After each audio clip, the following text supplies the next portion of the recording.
बरसता हो मन हरसता हो सभे गेरुआ कलर में बा डीजे बाजता हो गाड़ी साजता हो सभे खुशी के लहर में बा बाबा के दर्शन कके होई परसन ई मानवा के बढ़िया साबा बाबा के दर्शन कके होई परसन ई मानवा के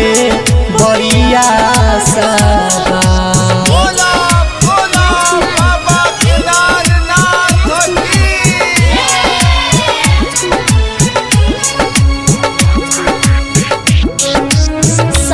रिकॉर्डिंग स्टूडियो कटसा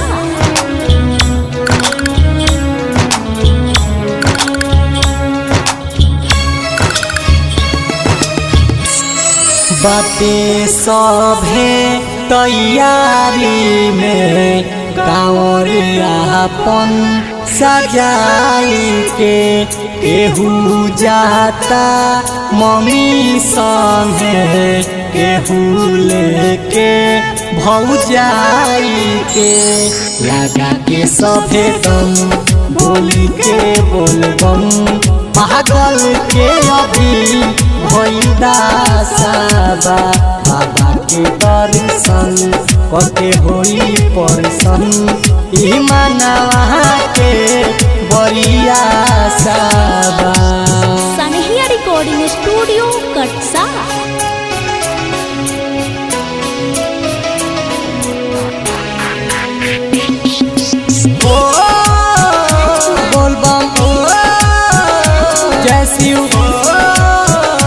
बोलबम